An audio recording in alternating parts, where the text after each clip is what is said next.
Bonjour chers amis des étoiles. Découvrons ensemble cette pleine lune du 5 février 2023.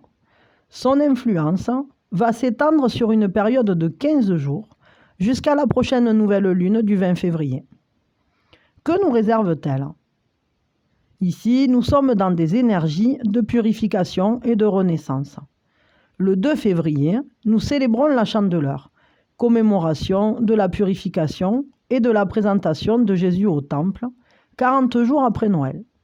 Réjouissance qui, comme la plupart des fêtes religieuses, prend sa source en des temps plus anciens, lors des fêtes païennes pour fêter la sortie de l'hiver. Aux USA, le 2 février, c'est la fête de la marmotte. En effet, nous sommes à la période où les marmottes commencent à sortir de leur long sommeil hivernal et de leur terrier.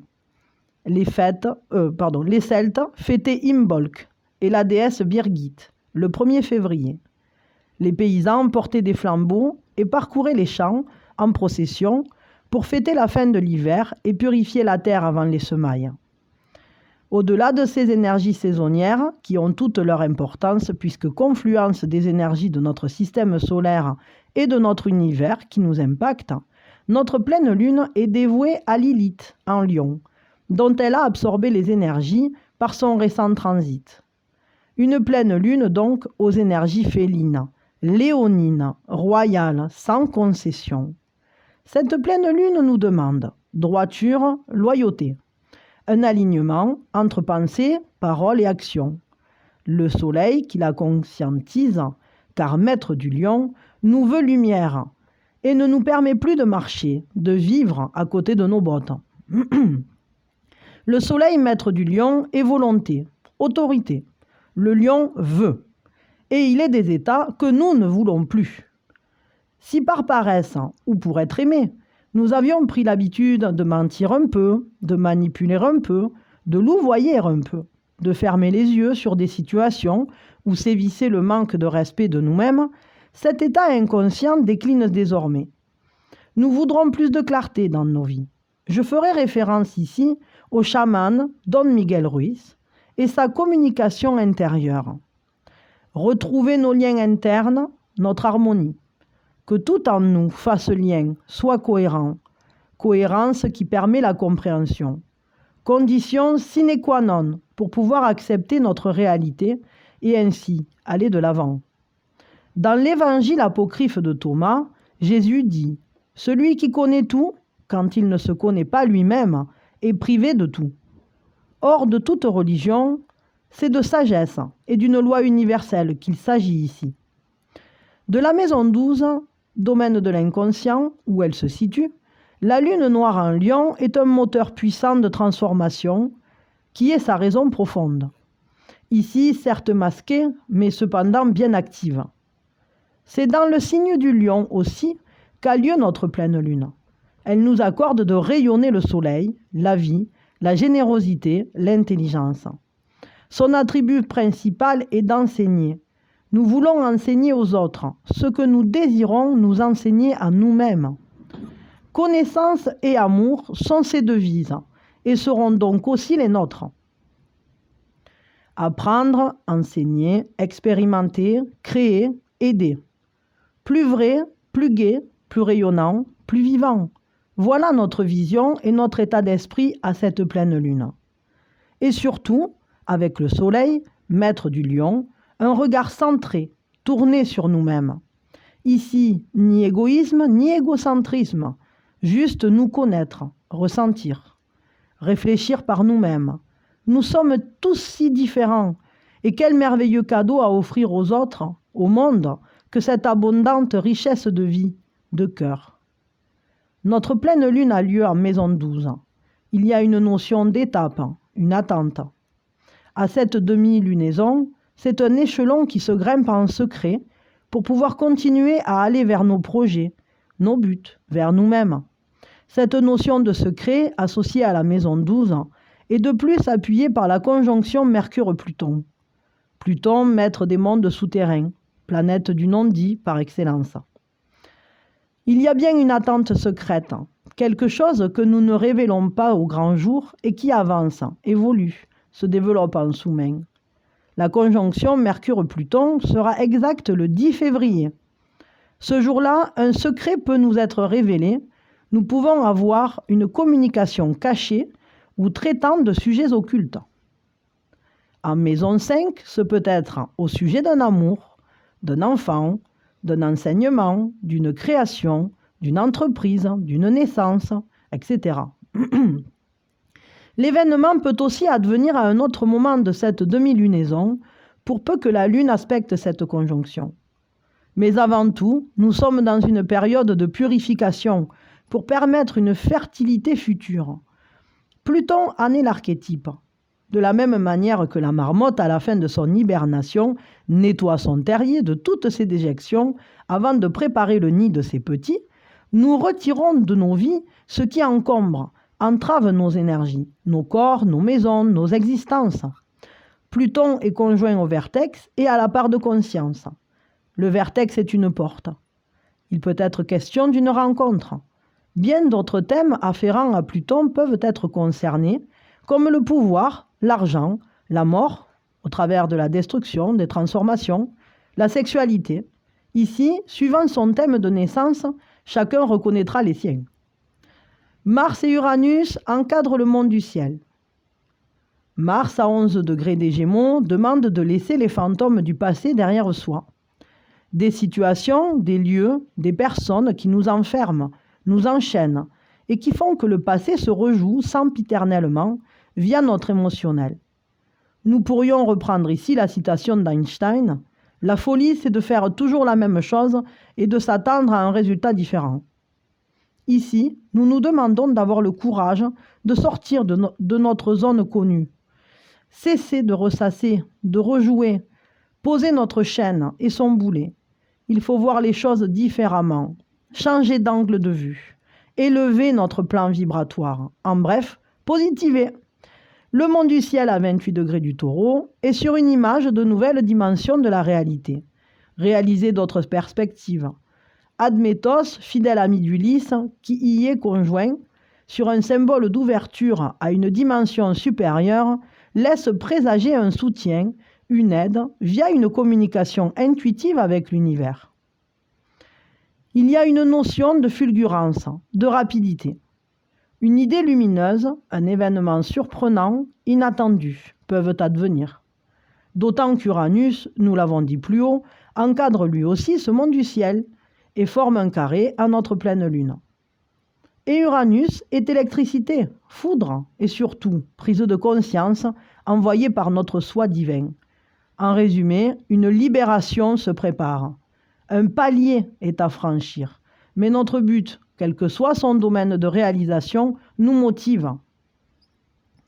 Parlant de but, avec le nœud nord qui est en Taureau depuis janvier 2022 et qui y reste jusqu'à début juillet, nous sommes toujours sur un but ayant notion de valeur. Valeur de soi, valeur matérielle, argent, amour. Vénus est le maître de ce nœud nord. Le plan affectif est bien sûr concerné, mais je ne parle pas forcément d'un partenaire.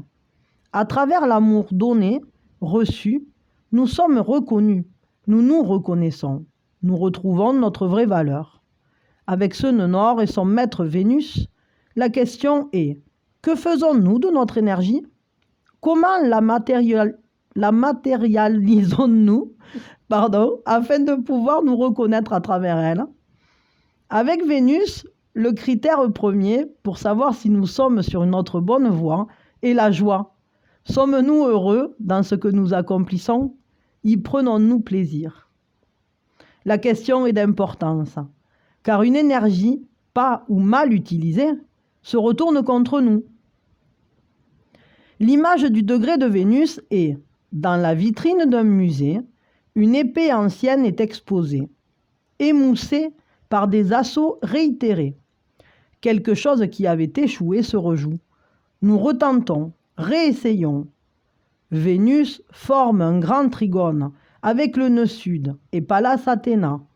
Le nœud sud, le passé, ses problèmes non résolus, mais aussi l'expérience tirée de nos échecs. Et Pallas Athéna, la guerrière, la stratégie militaire, la logique, mais aussi la clairvoyance. N'oublions pas qu'un de ses attributs est la chouette. Vénus possède donc ici 2 alliés de choix. La réussite de l'opération dépend désormais, ici, de l'état de paix intérieur et donc de lâcher prise. Image du degré d'une sud qui, ainsi transcendée, nous accorde la régénération, la victoire. Cette victoire peut être obtenue en plusieurs assauts. Le 8, Vénus est sextile à Uranus, une marche supplémentaire vers nos buts. Le 15, Vénus est conjointe à Neptune, une de plus. Vénus et Mars, en carré sur les axes principaux de notre pleine lune, en sont le moteur. Mais Vénus domine la charte, car elle est en exaltation, dans le signe des Poissons. De ce tableau général ressortent 2 qualités principales qui nous soutiennent tout au long de cette demi-lunaison. Le courage et la ténacité. Vulcain est toujours conjoint à la lune noire et continue de la pousser à relever le défi de l'âge face au culte de la jeunesse. Vulcain, le forgeron, a un lien direct avec Vénus-Aphrodite. Ils sont époux. Il y a une notion de création et d'inspiration par l'amour et la beauté. Le musée, cité plus haut, dont parle le degré de Vénus, est associé aux 9 muses. Les muses sont les égéries des arts et des sciences. Vulcain officie un peu comme un chirurgien esthétique apportant une transformation, une refonte, qui peut être aussi bien physique, psychologique qu'énergétique. Il peut bien sûr s'agir entre autres d'une réelle intervention chirurgicale. Cupidon est conjoint à cet amalgame. Nous voulons nous plaire, retrouver une certaine image de nous-mêmes, retrouver la santé aussi. D'autant que l'image d'une Nord à 7 degrés du Taureau nous parle de séduction. Mais comme tout nœud Nord, il comporte une idée d'effort, de difficulté à dépasser. L'ascendant est sur un degré de recherche, de science, de laboratoire. Le plan médical peut avoir de l'importance à cette pleine lune. Mais également le travail sur soi, l'analyse, une réflexion qui nous permette de faire avancer nos projets, notre évolution. Mercure, maître de l'ascendant à 22 degrés du Capricorne, est sur un degré de récompense, ce qui est de très bon augure pour la finalité de nos actes, nos buts et réalisations. À cette pleine lune, nous sommes responsables, travailleurs, assidus à la tâche. Le Soleil est conjoint à Saturne, en maison 6. Plusieurs autres degrés mettent l'accent sur le travail. Nous faisons ce qu'il faut, nous nous reconnaissons, nous nous réalisons par le travail quotidien. La part de fortune parle d'intensité des échanges, mettant l'accent sur tout ce qui sert au déplacement et à la communication. Les véhicules sont sur la sellette. Recherche de panne, réparation, autobilan. La part de fortune est conjointe à la part de savoir. Si vous avez une question, c'est le bon moment pour connaître la réponse. Vénus est en carré à Mars.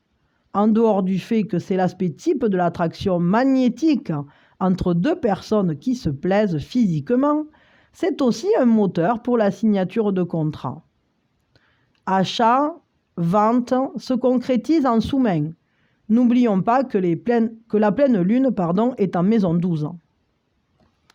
Si je relis le fait qu'il y a des possibilités de rencontre avec l'énergie d'attraction magnétique et l'influence de Pluton, sexualité et secret, certains parmi nous pourraient réfléchir sérieusement ou même carrément entamer une nouvelle histoire relationnelle, amoureuse. La part de mariage est même conjointe à notre pleine lune. Mais là, ne nous emballons pas. Une étreinte physique, une connivence intellectuelle ou une union spirituelle ou virtuelle ne sont-elles pas comparables à un mariage ? Bien sûr, pour certains, le rêve peut devenir réalité. En maison 12, on peut y réfléchir. En tout cas, les aspects astrologiques se prêtent à l'amour et le calendrier aussi. Le 14, c'est la Saint-Valentin. En conclusion, c'est une période de grande chance pour nous. N'oublions pas que la chance n'est parfois qu'un bon aspect Jupiter-Lune. ce qui est le cas pour cette pleine lune. En effet, nous envoyons des intentions à l'univers, mais si nous nous contredisons, nous ne savons pas qui nous sommes, en résumé, nous ne connaissons pas notre adresse, comment voulez-vous que le colis nous soit livré ? Cette période de purification va nous permettre de créer différemment, car nous avons désormais une vision différente, plus précise, plus complète de qui nous sommes. Le créateur de notre monde, suivant ce que nous vibrons, est infiniment aimé et soutenu par une intelligence qui nous dépasse. Et pour terminer, cette pleine lune s'effectue en maison 12, maison du rêve, de l'imaginaire. Alors maintenant, rêvons un peu. J'ai beaucoup hésité à vous reparler de cette comète C 2022 E3 ZTF, qui fait actuellement le buzz dans l'actualité. Mais en tant que comète de notre système solaire, je pense que l'énergie qu'elle nous apporte vaut bien quelques lignes. La dernière fois qu'elle a été visible de la Terre, il y a 50 000 ans, l'homme était au stade du Néandertal. Quel saut quantique depuis lors pour l'humanité. Une comète est, énergétiquement, dans l'inconscient collectif, une messagère. Elle est annonciatrice d'un événement, porteuse d'un message de transformation. Je n'ai pas monté sa carte natale, mais juste regardons-la, écoutons-la. Sa chevelure est verdoyante, vert couleur chakra du cœur, couleur d'espoir, de guérison. Là est son message. Un nouveau saut quantique vers une humanité plus évoluée au niveau paix, compassion, entraide, justice. Pluton qui entre en Verseau va lui aussi dans ce sens. Le monde sera ce que nous en ferons. En tout cas, nous sommes guidés. Voilà, je vous laisse là. Je vous fais de gros bisous. Je vous remercie infiniment d'avoir été à l'écoute. Et n'oubliez pas de liker, partager, vous abonner, commenter, activer la cloche pour ne pas manquer les prochaines vidéos. Et je vous fais de gros bisous et je vous souhaite le meilleur. Je vous dis à quand vous voulez. Bisous, bisous.